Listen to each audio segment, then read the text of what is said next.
আগামীকাল হংকং চায়নার বিপক্ষে মাঠে নামছে বাংলাদেশ। হামজা চৌধুরী, সমিত সোম, ফাহমিদুলরা একাদশে কি কাল থাকবেন, নাকি জায়ান জামালরা আরও একবার বেঞ্চে বসে দলের পারফরমেন্স দেখে হতাশ হবেন?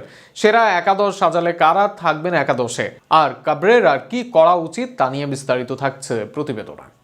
আগামীকাল হংকংয়ের বিপক্ষে মাঠে নামছে বাংলাদেশ ফুটবল দল। তবে সেখানে সবচেয়ে বড় প্রশ্ন, কেমন হবে ক্যাবরেরার একাদশ? শক্তিশালী একাদশ কি নামাতে পারবেন ক্যাবরেরা, নাকি আবারও তার সিন্ডিকেটের কথা বাস্তবায়ন করবেন? এমন প্রশ্নের মুখে যদি সবচেয়ে সেরা একাদশটাই বাছাই করেন, সেক্ষেত্রে অ্যাটাকিং এ থাকবেন ফাহমিদুল, মুরসালিন, রাকিব হোসেন। লেফট উইং এ ফাহমিদুল, নম্বর 10 ভূমিকায় মুরসালিন এবং রাকিব হোসেন থাকবেন রাইট উইং এ। গত ম্যাচে গোল অ্যাসিস্ট পেয়েছেন মুরসালিন, ফাহমিদুল করেছেন শেষ দিকে দুর্দান্ত। রাকিব হোসেনকে রাখা হবে ডান দিকে।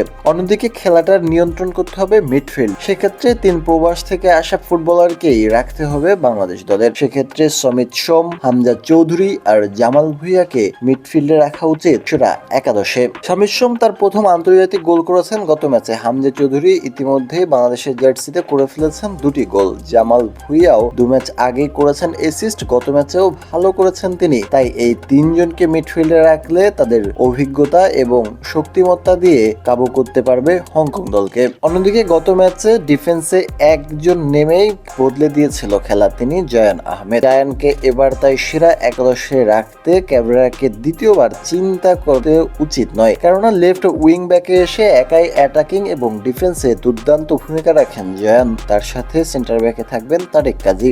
রাইট উইং এ সাদউদ্দিন নয়, বরং তাজ উদ্দিনের উপরে ভরসা রাখতে হবে ক্যাবরেরাকে। অন্য কোনো ডিফেন্ডারের চেয়ে এই ডিফেন্ডারের উপরই ভরসা রাখা উচিত। এদিকে মিতুল মার্মা নেই ফর্মে, তাছাড়া ভুগছেন আত্মবিশ্বাসের অভাবে। তাই শ্রাবণকেই একাদশে রাখা উচিত গোলকিপার হিসাবে।